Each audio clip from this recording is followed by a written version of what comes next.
بسم اللہ الرحمن الرحیم الرحمن علم القرآن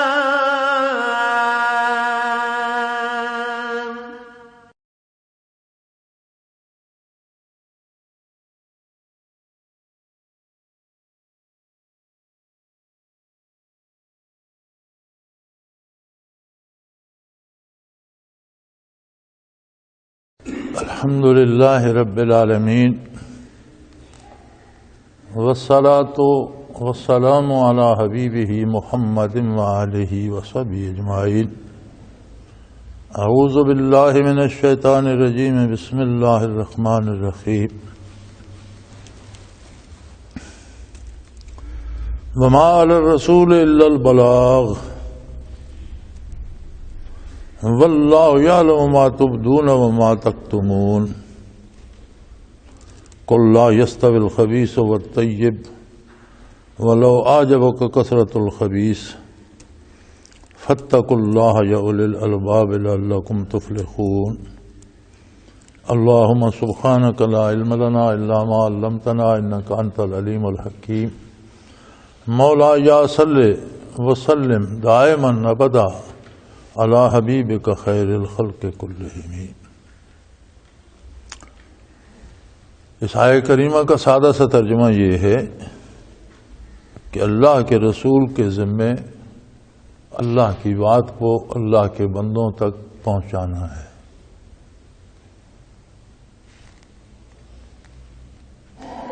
اللہ کریم جانتا ہے جو باتیں کوئی پوشیدہ رکھے یا ظاہر کرے، آگے معاملہ بندے اور اللہ کے درمیان ہے۔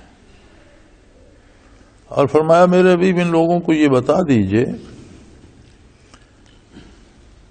کہ ناپاک یا ناجائز یا حرام چیزیں پاک اور حلال اور جائز اشیاء کے برابر نہیں ہو سکتی، خواہ حرام چیزوں کثرت سے ہوں اور ان کی کثرت تمہیں حیرت میں ڈال دے۔ اصل بات یہ ہے کہ فاتقوا اللہ یا اولی الالباب، اگر تم میں دانش ہے، صاحب خرد ہو، تو اللہ سے اپنا معاملہ درست رکھو تاکہ تم کامیابی حاصل کر سکو۔ یہ اس آیت کریمہ کا سادہ سا ترجمہ ہے۔ بڑی خوبصورت اور چند لفظوں میں قرآن حکیم نے ایک بات ارشاد فرما دی ہے۔ یاد رہے قرآن اللہ کا کلام ہے، اور محاورہ ہے کلام الملوک ملوک الکلام، بادشاہوں کا کلام جو ہوتا ہے وہ کلام کا بادشاہ ہوتا ہے۔ اس کے ہر لفظ میں اتنے خزانے ہیں کہ قیامت تک لوگ خوش نصیب غوطہ زن ہوتے رہیں گے اور نئے نئے گوہر مراد پاتے رہیں گے۔ کہنے کو تو یہ چند الفاظ ہیں، ما علی الرسول الا البلاغ،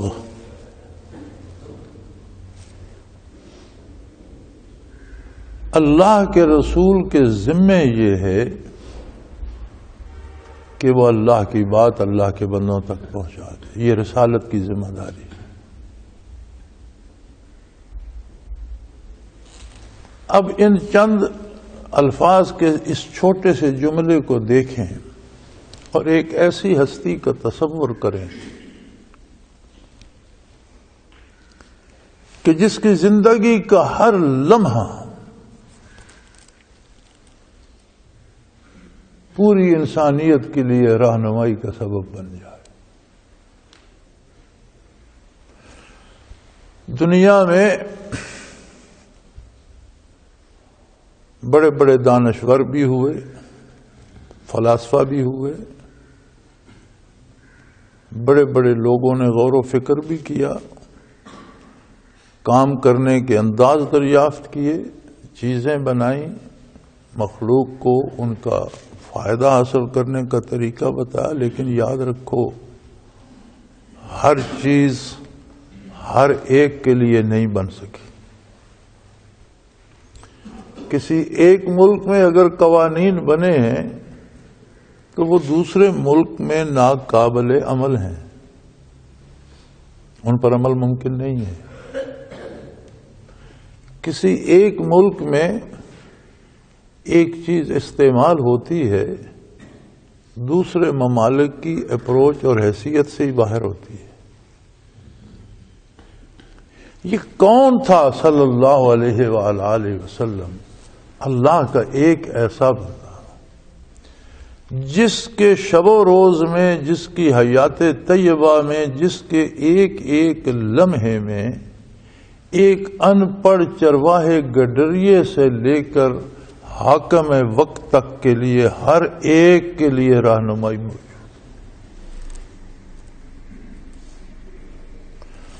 دنیا میں لوگوں کی زبانیں مختلف ہیں، رنگ مختلف ہیں، قد کاٹ مختلف ہیں، سوچ و فکر کے انداز مختلف ہیں، غذائیں مختلف ہیں، رات اور دن مختلف ہیں، موسم مختلف ہیں، لیکن ہیں تو سارے انسان۔ انہیں زندگی تو انسانی گزارنی ہے۔ تو نبی کریم صلی اللہ علیہ وآلہ وسلم نے نہ صرف زبانی پہنچایا بلکہ عملاً ہر بات پر عمل کر کے دکھایا کہ یہ جو حکم ہے اس کی تعمیل کس انداز سے کی جائے گی اور اس پر عمل کس طرح سے ہوگا۔ اور صرف یہ نہیں، ایک قوم تیار کی، ایک مملکت تیار کی، ایک ریاست بنائی، ایک ملک بنایا۔ جزیرہ نما عرب عہد نبوی میں سارا اسلام کے زیر نگیں آ چکا تھا، اور وہ ریاست جو 3000 گھروں کے ایک گاؤں مدینہ النبی سے شروع ہوئی، جس کی آبادی 3000 گھروں پر مشتمل تھی، اور وہ ایک ریاست کی بنیاد بنی۔ وہ ریاست پورے جزیرہ نما عرب پر پھیل چکی تھی۔ اس میں گڈریے بھی تھے، چرواہے بھی تھے، جانور رکھنے والے بھی تھے، منڈیاں بھی تھیں، بیچنے والے بھی تھے، خریدار بھی تھے، دکاندار بھی تھے، تاجر بھی تھے، آجر بھی تھے، گاہک بھی تھے، بڑے بڑے زمیندار، کاشتکار، لینڈ لارڈ بھی تھے، بڑے بڑے حکومت کے افسر بھی تھے، ماتحت بھی تھے، محکمے بھی تھے، قاضی بھی تھے، عدالتیں بھی تھی، فوج بھی تھی، سپاہ بھی تھی، نظام بھی تھا۔ یہ سارا کچھ 23 برس کے قلیل عرصے میں اللہ کے رسول صلی اللہ علیہ وسلم نے عملاً کر کے دنیا پر ثابت کر دیا کہ اللہ کا حکم یہ ہے، اس طرح سے زندگی بسر کرنی ہے، اور اس کا عملی ثبوت یہ ریاست۔ حجۃ الوداع پر، جس کے بعد نبی کریم صلی اللہ علیہ وسلم اس دنیا میں 80 یا 82 دن قیام فرما کر پردہ فرما گئے، حجۃ الوداع کے موقع پر بعض روایات میں صحابہ کی تعداد 1,40,000 ملی۔ یہ وہ لوگ تھے جو حج کے لیے آئے، سارے تو نہیں آ گئے۔ تو اس کا مطلب ہے کہ حضور اکرم صلی اللہ علیہ وسلم نے ایک ملک مثالی، ایک مثالی قوم بنا کر ہمیں عطا کر دی کہ اللہ کا حکم یہ ہے، اس کا مفہوم یہ ہے، اور اس پر عمل اس طرح سے کیا جائے گا۔ صحابہ کرام کی مقدس جماعت وہ ماڈل ہے جو محمد الرسول اللہ صلی اللہ علیہ وسلم نے اپنے دستے شفقت سے تیار فرمایا، جو گواہ ہیں قرآن کے۔ قرآن میں نے نہیں سنا، آپ نے نہیں سنا، ہمارے آباء و اجداد نے نہیں سنا، عہد نبوی میں بھی حضور کے علاوہ وہی کسی دوسرے نے نہیں سنی۔ اور جب بات آتی ہے شہادت کی کہ ایک بندہ بات کرتا ہے یار، ایک بندہ کہتا ہے میں اللہ کا نبی ہوں، ایک بندہ کہتا ہے میں اللہ کا رسول ہوں، ایک بندہ کہتا ہے مجھ پر یہ وحی آئی ہے، تو یہ سارے لوگ ایک بندے کی بات مان لیں، اس پر کوئی گواہی کوئی شہادت کسی اور نے وہ بات سنی نہیں دیکھی نہیں۔ اس کا جواب اللہ نے دیا وَكَفَى بِاللَّهِ شَهِيدًا، فرمایا گواہی کے لیے میں اللہ کافی، کسی بندے کی گواہی کی ضرورت نہیں، میں گواہ ہوں اپنے نبی کی رسالت کا، اپنے کلام کی حقانیت کا، کسی دوسرے کی گواہی کی ضرورت نہیں۔ اس ایک ہستی نے اس کلام الہی کو اتنا سہل کر دیا، اتنا آسان کر دیا کہ ہر بندہ جو زندگی کے کسی سطح پر بھی ہے، کاشتکار ہے، مزدور ہے، غریب ہے، امیر ہے، مفلس ہے، کلاش ہے، یا کسی ملک کا حکمران ہے، ہر بندے کے لیے اس میں رہنمائی موجود ہے۔ اللہ کا وہ بندہ صلی اللہ علیہ وآلہ وسلم جس کی زندگی اور عہد رسالت کا ایک ایک لمحہ محفوظ ہے، وہ جو اللہ کریم نے وعدہ فرمایا قرآن کے بارے، اِنَّا نَحْنُ نَزَّلْنَا الذِّكْرَ وَإِنَّا لَهُ لَحَافِظُونَ، یقیناً ہم نے یہ کتاب نصیحت نازل فرمائی ہے اور ہم اس کی حفاظت فرمائیں گے۔ تو کتاب کی حفاظت سے یہ مراد نہیں ہے کہ اس کے الفاظ کی حفاظت کی جائے گی، حروف کی جائے گی، صرف نہیں۔ کتاب کی حفاظت کا مطلب یہ ہے کہ جس پر کتاب اتری ہے اس کی رسالت کا بھی تحفظ ہوگا، اس کی رسالت رہے گی تو کتاب کتاب اللہ ہوگی، جن کو اس نے سکھائی ہے اور جنہوں نے اس پر عمل کیا اس کی بھی حفاظت ہوگی، جو اس کا مفہوم ارشاد ہوئے اس کی بھی حفاظت ہوگی۔ اور یہ گواہ پہلے ماڈل اور نمونہ قرآن کے مثالی مسلمان وہ تھے جو محمد رسول اللہ نے تیار فرمایا۔ دنیا کی حالت یہ تھی کہ کہیں انصاف کا نام نہیں تھا، ظلم سے زمانہ بھر گیا تھا، زمین پر ظلم کی حد ہو گئی تھی، وحشت و بربریت کا عہد تھا۔ افریقہ میں لوگ شکار کر کے انسانوں کا پکا کر کھایا کرتے تھے، روم میں، یورپ میں وحشی قومیں تھیں، انسانوں پر بھوکے درندے چھوڑے جاتے تھے۔ امریکہ کو لوگ وحشی امریکہ کہتے تھے، وسط ایشیا میں ہر طاقتور کمزور کو لوٹ لیتا تھا، چین برے صغیر میں یہاں زندہ عورتوں کو جلا دیا جاتا تھا، پتھروں، بندروں اور خنزیروں کے سامنے انسانوں کو ذبح کر کے ان کی قربانی دی جاتی تھی۔ لوگ کہاں پہنچے ہوئے تھے؟ کوئی انسانی قدر محفوظ نہیں تھی روئے زمین پر جب محمد الرسول اللہ صلی اللہ علیہ وسلم مبعوث ہوئے۔ ایسی خوبصورت زندگی کا نمونہ پیش فرمایا جو روئے زمین پر ہر ملک، ہر موسم، ہر قوم کے لیے اور قیامت تک ہر زمانے کے لیے قابل عمل ہے، اور الحمدللہ جنہیں توفیق ہے وہ آج بھی روئے زمین پر اس پر عمل کر رہے ہیں اور اس سے مستفید ہو رہے ہیں۔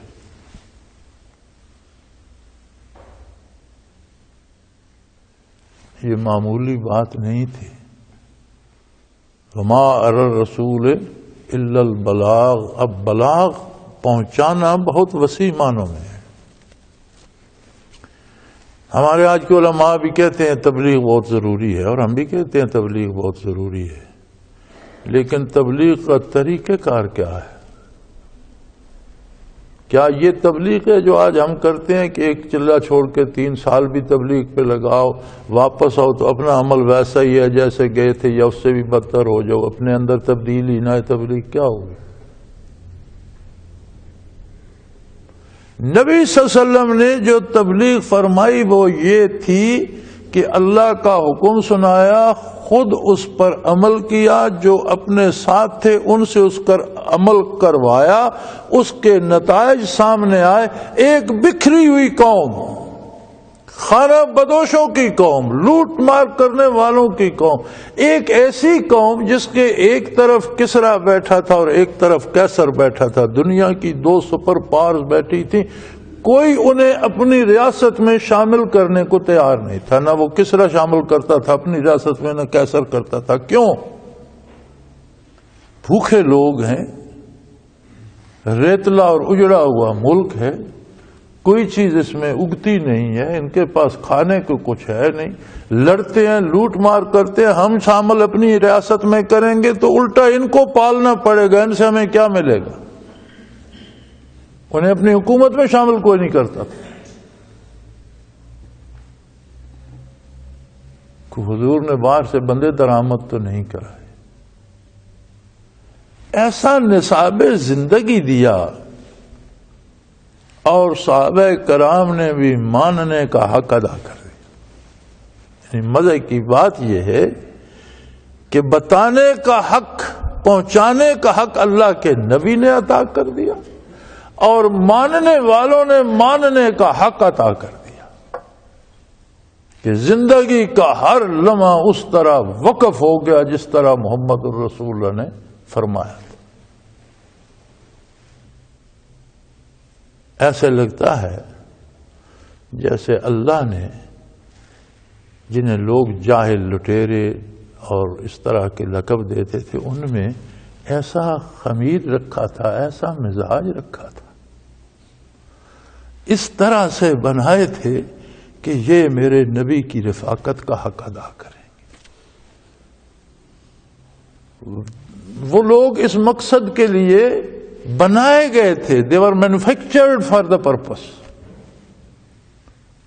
یعنی انہیں تخلیق اس طرح سے اللہ نے کیا کہ وہ قیامت تک کے لیے نبوت کی، قرآن کی، اسلام کی، اللہ کی توحید کی دلیل بن گئے۔ آج صحابہ کرام کو درمیان سے نکال دیں، آپ کو کوئی حضور کی نبوت بتانے والا کوئی نہیں، قرآن اللہ کی کتاب ہے، یہ بات بتانے والا کوئی نہیں، صرف اس سارے فلسفے کے گواہ صحابہ۔ اور پھر صرف ریاست بنائی نہیں حضور نے، ایسی خوبصورت ریاست بنائی اور ایسے خوبصورت انداز زندگی کے دیے جو ہر فرد کے لیے، ہر عمر، ہر حصے، ہر موسم، ہر ملک میں قابل عمل تھے، اور پھر ساتھ اس کو کامیاب کر کے دکھایا کہ کتنے چوروں، ڈاکوؤں، جاہلوں، مشرکوں، بت پرستوں کی زمین پر وہ جب حکومت بنی تو دنیا کا مثالی امن اس میں موجود تھا، کوئی افلاس سے روتا نہیں تھا، کسی بوڑھے کی آہ نہیں نکلتی تھی، کسی عورت کی آنکھ میں آنسو نہیں تھا۔ اور پھر مزے کی بات یہ ہے کہ حضور مبعوث تو ہوئے ساری دنیا کے لیے۔ ایھا الناس، اے اولاد آدم، تم جہاں تک ہو اور قیامت تک جو بھی آؤ، انی رسول اللہ علیکم، میں تم سب کے لیے اللہ کا رسول ہوں۔ اور ریاست آپ نے بنائی صرف جزیرہ نما عرب پر، اور دنیا سے تشریف لے کے، اور عرب سے باہر کسی زمین کو یہ خوشبختی نصیب نہیں ہوئی کہ وہ قدوم رسول کو مبارک کو بوسہ دیتی، کسی زمین نے حضور کے پاؤں مبارک نہیں چومے سوائے عرب کے۔ گویا ایسی قوم حضور نے تیار فرمائی کہ آدھا بار رسالت ان پر چھوڑ دیا کہ میں نے یہ ریاست بھی بنا دی، یہ قوم بھی بنا دی، اب تمہاری ذمہ داری ہے کہ اسے روئے زمین کے دوسرے سرے تک پہنچاؤ۔ اور انہوں نے پہنچانے کا حق ادا کر دیا۔ تاریخ اٹھا کر دیکھیے، 23 برس میں حضور اکرم صلی اللہ علیہ وسلم نے مدینہ کی ریاست اور عرب کی ریاست بنائی۔ وصال نبوی کے بعد 23 برسوں کے اندر ہسپانیہ سے لے کر جاپان اور چائنا تک، اور سائبیریا سے لے کر افریقہ تک ان لوگوں نے پیغام پہنچا دیا تھا، لا الہ الا اللہ محمد رسول۔ اور تاریخ عالم میں ایک ریاست بنا دی جس کی مثال نہ اس سے پہلے ملتی ہے نہ اس سے بعد ملتی ہے، کہ ہسپانیہ سے لے کر چائنا تک اور سائبیریا سے لے کر افریقہ تک ایک ریاست تھی جس کا سلطان، جس کا شہنشاہ، جس کا امیر المومنین مسجد نبوی کا امام تھا مدینہ منورہ۔ اتنی فتوحات میں یہ دنیا فتح کرتی ہے، حال ہی میں عراق فتح ہوا، افغانستان فتح ہوا، کتنی چیخیں ہیں فضا میں۔ اگر ہمارے کان بہرے نہ ہو گئے ہوں تو سوائے آہوں، سسکیوں، چیخوں کہ اور فضا میں کیا رکھا ہے۔ آج کی سائنس کا دعویٰ ہے کہ ہم پرانی باتیں جو کسی کے منہ سے نکلی تھیں وہ سائنس انہیں لوٹا سکتی ہے، وہ فضا میں موجود رہتا ہوں۔ میں کہتا ہوں پرانی کو چھوڑو، آج جو انسانیت سسک رہی ہے ان باتوں کو کسی سی ڈی پہ، کسی کیسٹ پہ، کسی اس پہ لاؤ اور لوگوں کو سنواؤ، سوائے چیخوں کے، سوائے فریاد کے، سوائے آہوں کے، اور رکھا کیا ہے۔ لیکن وہ کیا قوم تھی جس نے 3/4 حصہ دنیا کا فتح کر لیا۔ کسی بیوہ کی آہ سنائی نہیں دیتی، کسی بوڑھے کی چیخ سنائی نہیں دیتی، کسی آنکھ میں آنسو دکھائی نہیں دیتا، بلکہ جہاں جاتے ہیں لوگ جو مفتوح ہیں وہ دعائیں دیتے ہیں، کہتے ہیں الحمدللہ کہ تم آ گئے ہو، ہمیں بھی کلمہ اسلام پڑھاؤ۔ یہ تو بہت بہترین طریقے زندگی۔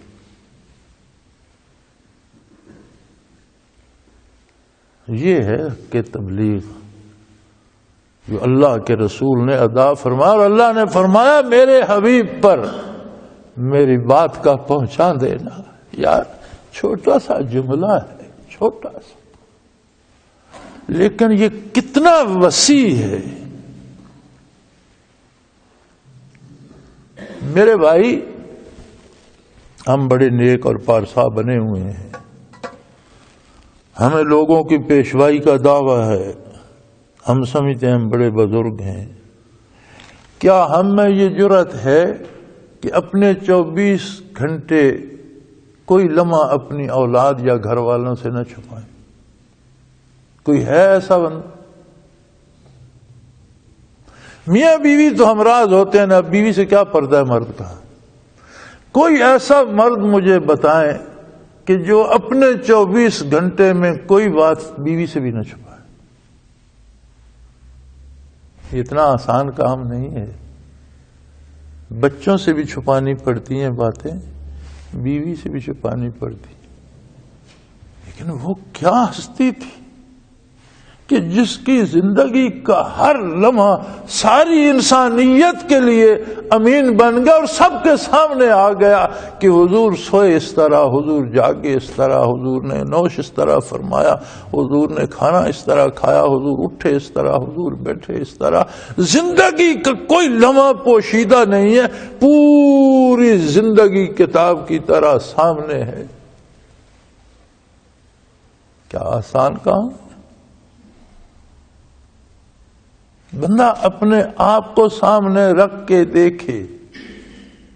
ہم ساری اپنی پارسائی کے داموں کے باوجود ایک دن زندگی میں ایسا ثابت نہیں کر سکتے جس میں کوئی چھپانے والی بات نہ ہو۔ ہماری زندگی تو سامنے آ جائے تو لوگ ہمارے ہاتھ چومنے کی بجائے ہمیں جوتے مارے۔ ہم اولاد کے سامنے اگر عیاں ہو جائیں تو ہمیں والد ماننے سے انکار کر دیں۔ زندگی کو اس طرح سورج کی طرح سامنے رکھنا یہ اللہ کے نبی کا کام ہے، ہر ایک کا نہیں۔ ہماری تو 10 زندگیاں ہیں، کسی پہلو سے کوئی واقف ہے، کسی سے کوئی واقف ہے، کوئی ایسا ہے جسے صرف اللہ ہی جانتا ہے۔ یہ صرف شان رسالت ہے۔ اور اتنا کرنے کے بعد اب ہم یہ چاہیں کہ ہمیں نماز پڑھنے کے لیے بھی حضور ہی اٹھائیں، حضور ہی ہمیں روزہ رکھنے کے لیے بھی اٹھائیں، حضور ہی ہمیں برائی سے نیکی کریں۔ یار فرمایا یہ معاملہ تو پھر اللہ کے اور بندے کے درمیان ہے، لیکن ایک بات یاد رکھو، میرے رسول نے اپنا حق ادا کر دیا۔ اس کے بعد کیا ہے؟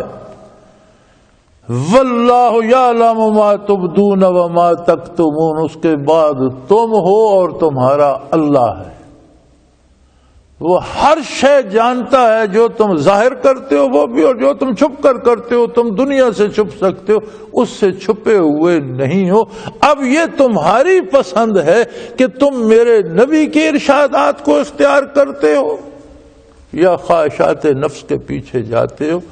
معاملہ بندے اور اللہ کے درمیان ہے، اللہ کے رسول نے پہنچانے کا حق ادا کر۔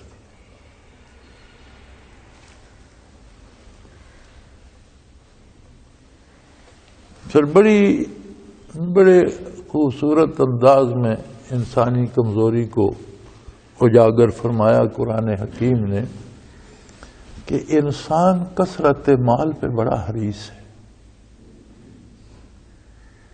جس کے پاس 2 بھیڑیں ہیں وہ کہتا ہے میری 5 ہو جائے، جس کے پاس 2 گاڑیاں ہیں وہ کہتا ہے 4 ہو جائے، جس کے پاس 2 گھر ہیں کہتا ہے 10 ہو جائے، جس کے پاس 2 جوڑے کپڑے ہیں کہتے ہیں 4 اور ہو جائے، جس کے پاس 2 لاکھ ہیں وہ کہتا ہے 10 ہو جائے۔ یہ انسان کا ایسا مزاج ہے کہ یہ بلا تفریق یعنی کثرت مال پہ دوڑتا ہے، حلال حرام پاک پلید کی اسے پرواہ نہیں ہوتی، میرے پاس زیادہ ہو جائے۔ اور عجیب بات ہے، ایک عام آدمی سے لے کر حاکم وقت تک ہر ایک میں دوڑ لگی ہے، میں کچھ اور لے لوں، میں کچھ اور لے لوں، میں کچھ اور لے لوں۔ اللہ کریم نے فرمایا ایک بات یاد رکھو، لے لو، جتنا چھین سکتے ہو چھین لو، جتنا لوٹ سکتے ہو لوٹ لو، لیکن یاد رکھو یہ جو خباثت کا مال ہے، یہ جو لوٹ کا مال ہے، یہ جو حرام کا مال ہے، یہ بڑا مہنگا پڑے گا۔ اس کی جواب دہی اور اس کی سزا یہ بہت مہنگا پڑے گا۔ اس حرام کی کثرت کی بجائے ایک لقمہ حلال کا مل جائے تو وہ کروڑوں روپے حرام سے ایک لقمہ حلال کا بہتر ہے۔ اس سے خون بھی طیب پیدا ہوگا، اس سے جو سوچ آئے گی وہ بھی صالح ہوگی، اور جو توفیق عمل ہوگی وہ بھی صالح ہوگی، اور عند اللہ جو اس کا انجام ہوگا وہ بھی اچھا ہوگا۔ محض لوٹ کھسوٹ سے جمع کر کے کہاں لے جاؤ گے؟ چھوڑ کے مر جاؤ گے۔ بڑے بڑے سلاطین، بڑے بڑے فرمانروا جن کے خزانے ٹنوں سونوں سے بھرے رہتے تھے کہاں لے گئے؟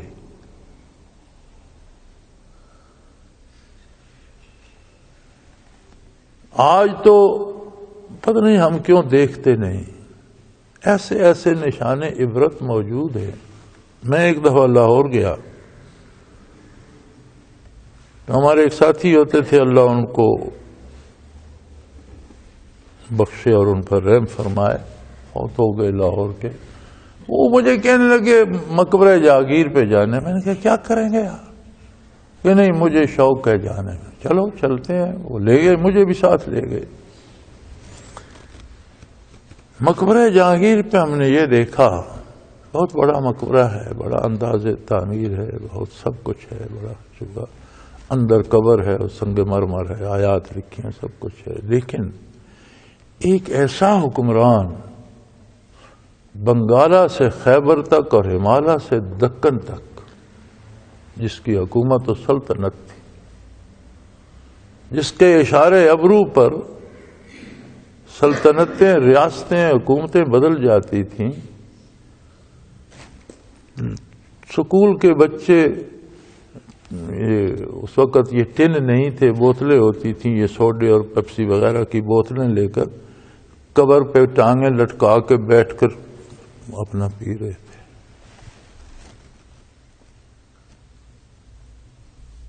اس سے بڑی بھی کوئی عبرت کی بات ہے؟ جس کا لقب ہی جہانگیر تھا، دنیا کو فتح کرنے والا، دنیا کا حکمران۔ کہاں گئے وہ شیش محل؟ کہاں گئے وہ لو لشکر؟ کہاں گئی وہ فوج؟ کدھر گئے وہ خزانے؟ آج کوئی اتنے والا بھی نہیں کہ جو بچوں سے کہہ دے یار قبر کی بے حرمتی تو نہ کرو، قبر پر تو نہ بیٹھو۔ کوئی دربان، کوئی چوکیدار، کوئی فوجی، کوئی سپاہ، کچھ بھی نہیں۔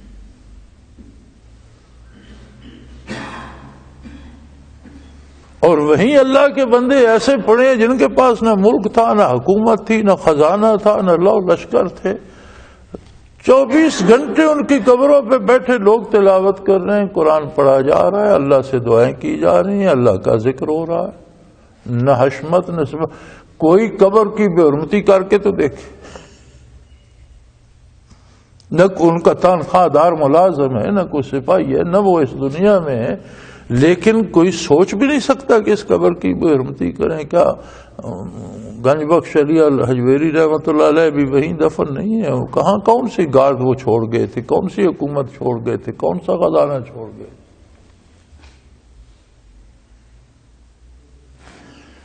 زمانے پہ، فضاؤں پہ، در و دیوار پہ یہ ساری حکایات آویزاں ہیں، ہم پڑھیں یا نہ پڑھیں یہ ہمارے نصیب کی بات ہے۔ یہ ساری چیزیں سامنے ہیں، آویزاں ہیں۔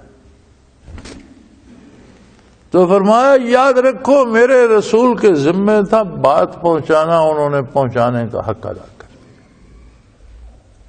تمہارے ذمہ ہے ماننا،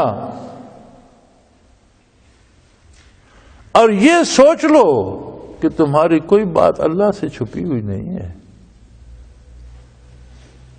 جو کرتے ہو وہ اسی معیار رسالت پہ پرکھی جائے گی۔ آپ نوٹ چھاپتے رہیں، سرکاری نوٹوں سے قیمتی کاغذ پہ چھاپ لیں، سرکاری نوٹوں سے خوبصورت چھاپ لیں، سرکاری مہر نہیں ہوگی تو نہیں چلے گا۔ یہ جو حکومت نوٹ چھاپتی ہے، کرنسی چلتی ہے، اس سے خوبصورت قیمتی کاغذ پہ چھاپ لو، خوبصورت چھاپ لو، نہیں چلے گا، سرکاری مہر چاہیے۔ آخرت میں بھی ہر عمل پر محمد الرسول اللہ کی شہادت چاہیے ہوگی کہ آپ نے یہ تعلیم فرمایا تھا کہ ایسا کرو۔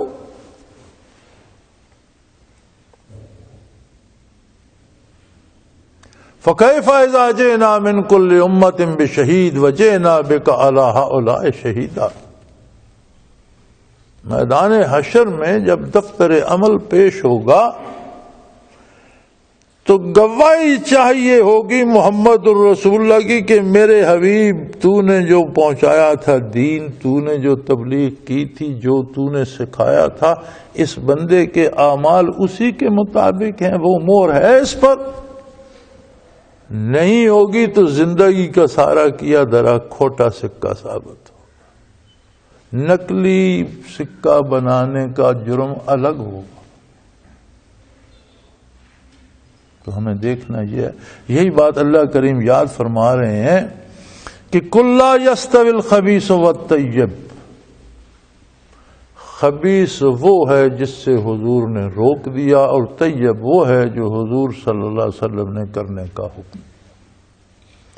فرمایا میرے نبی کا اتباع اور اسے چھوڑنا، یہ دو باتیں برابر نہیں ہو سکتی۔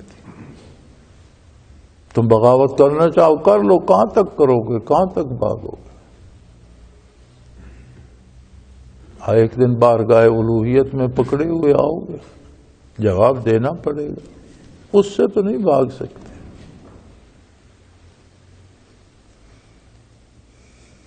پھر فرمایا فاتقوا اللہ، لوگو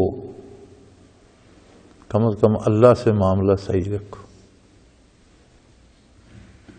اللہ سے جھوٹ نہیں بولو، وہاں جھوٹ نہیں چلتا۔ تمہارا اور تمہارے رب کا جو تعلق ہے اسے جوڑے رکھو، اس کا احسان مانتے رہو۔ بے پناہ نعمتیں تمہیں وہ دے رہا جو تم گن بھی نہیں سکتے، اس کا شکر ادا کرتے رہو۔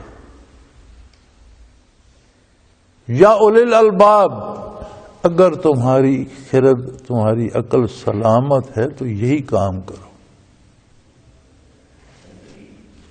لعلکم تفلحون، کہ یہ کام کامیابی کی کنجی ہے تاکہ تم کامیاب ہو سکو۔ فلاح کا لفظ جب قرآن استعمال کرتا ہے تو فلاح سے مراد ہے ہر شعبے میں کامیابی، بیماری سے صحت مندی بھی فلاح ہے، مقروض ہونے سے نجات ملنا بھی فلاح ہے، مصیبت سے نجات بھی فلاح ہے، تنگ دستی سے فراخی بھی فلاح ہے، دنیا کے ہر کام میں کامیابی بھی فلاح ہے، موت میں کامیاب رہنا بھی فلاح ہے، آخرت میں کامیاب ہونا بھی فلاح ہے۔ جب قرآن فلاح کا استعمال کرتے ہیں تو اس کا معنی ہوتا ہے کہ اب کے لمحے سے لے کر قیامت تک ہر جگہ تم کامیاب ہو جاؤ گے، شرط یہ ہے کہ تمہارے عقیدے اور تمہارے کردار پر وہ مہر ثبت ہو جو محمد الرسول اللہ۔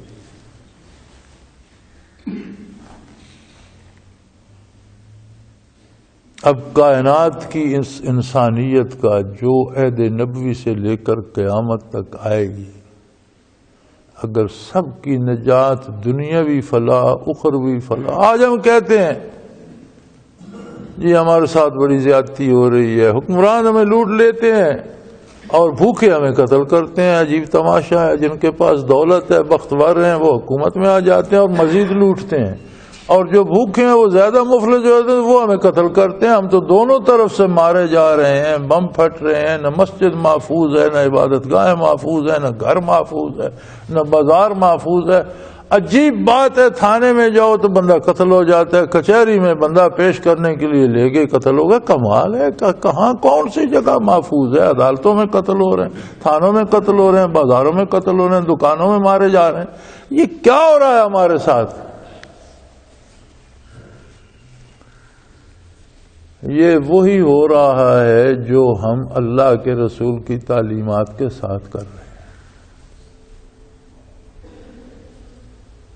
جو ہم کر رہے ہیں نا تعلیمات نبوی کے ساتھ، وہی ہمارے ساتھ دنیا میں ہو رہا ہے۔ سیدھی سی بات ہے، 2 اور 2 4 ہوتے ہیں۔ ہم کیوں بھول جاتے ہیں کہ ہم کیا کر رہے ہیں؟ ہر بندہ تبدیلی چاہتا ہے، مثبت تبدیلی ہو جائے، کوئی نیک آدمی حکمران آ جائے، کوئی عادل حکمران آ، کیسے آ جائے؟ ان اللہ لا یغیر ما بقوم حتی یغیروا ما بانفسہم، یقیناً اللہ لوگوں کے حالات نہیں بدلتا جب تک وہ اپنے آپ کو نہیں بدلتے۔ جب تک ہم اللہ کے نبی سے وفا نہیں کرتے، اللہ کو ہماری کیا پرواہ ہے کہ اس بے وفائی کے نتیجے میں ہم پر کون سی بلا مسلط ہو رہی ہے، ہوتی رہے۔ دیکھنا قرآن نے بہت مثالیں دے دے کے سمجھایا۔ فرمایا ادخلوا فی السلم کافہ،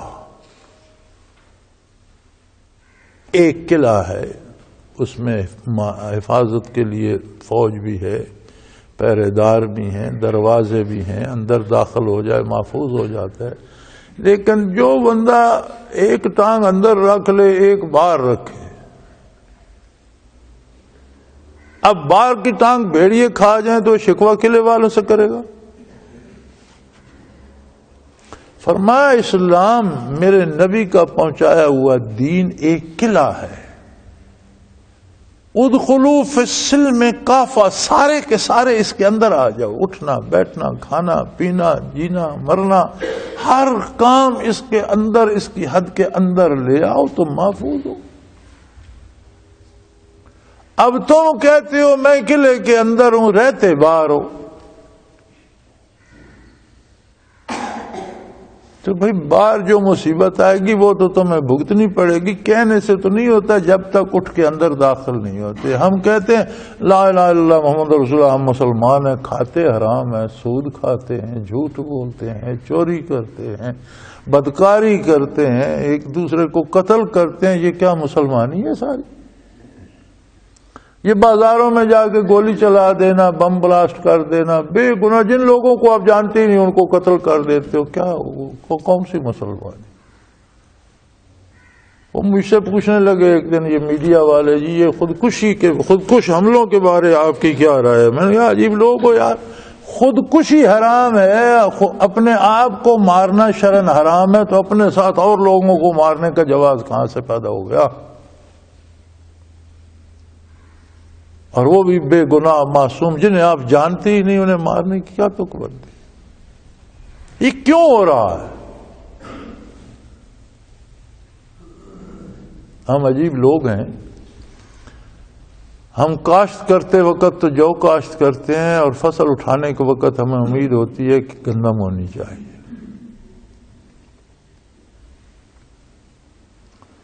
وہ مولانا سعدی نے کہا تھا کہ از مکافات عمل غافل مشو، گندم از گندم بے رویت جو سے جو، کہ اعمال کے نتائج کو بھولو نہیں، گندم کاشت کرنے سے گندم اگتی ہے اور جو کاشت کرنے سے جو ہی پیدا ہوتی ہے۔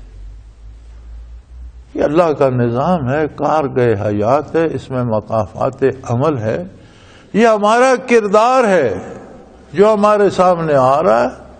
اگر دہشت گردی کو روکنا ہے، ملکی لوٹ مار کو روکنا ہے، لوگوں کو، حکومت کو آپ چاہتے ہیں کہ اچھی ہو، منصف ہو، تو پہلے آپ خود اچھے ہو جائیں۔ پھر ہم اس انتظار میں رہتے ہیں یار سارے لوگ ایسا کرتے ہیں، کمال ہے، سارے لوگ اگر ایک گھر کو آگ لگا رہے ہیں تو آپ پانی نہیں ڈال سکتے تو اس پہ ایندھن تو نہ ڈالے، تیل تو نہ ڈالے۔ میں ذمہ دار ہوں اپنے کردار کا، جو کچھ میں کرتا ہوں کم از کم اس کی وجہ سے تو دوسروں پہ مصیبت نہ آئے، میں اپنا کردار ٹھیک کروں، آپ اپنا کریں۔ ایک ایک بندہ ٹھیک ہونے لگے، اگر پاکستان میں 20 کروڑ بندے ہیں تو ایک بندہ ٹھیک ہو جائے تو 20 کروڑواں حصہ تو ٹھیک ہو گیا نا۔ بات تب بنے گی جب ہم دوسروں کو دیکھنے کی بجائے اپنے آپ کو تلاش کریں، اپنے آپ کو ڈھونڈیں کہ ہم کہاں ہیں، اور اپنے آپ کو وہاں لے آئیں جہاں ہمیں ہونا چاہیے، یعنی محمد الرسول اللہ صلی اللہ علیہ وسلم کے اطاعت کے دائرے کے اندر۔ اس ہمارے سارے سوالوں کا جواب ہے۔ دہشت گردی کا بھی علاج ہے، خانہ جنگی کا بھی علاج ہے، ظلم و جور کا بھی علاج ہے، اور ناانصافی کا بھی علاج ہے۔ ہم یہ کریں، باقی کام از خود درست ہوتے چلے جائیں گے، اللہ کریم کر دے گا۔ کوئی یہ مشکل سوال نہیں ہے، مشکل اپنی اصلاح ہے۔ وآخر دعوانا ان الحمدللہ رب العالمین۔ اللہ اللہ اللہ اللہ اللہ اللہ اللہ اللہ۔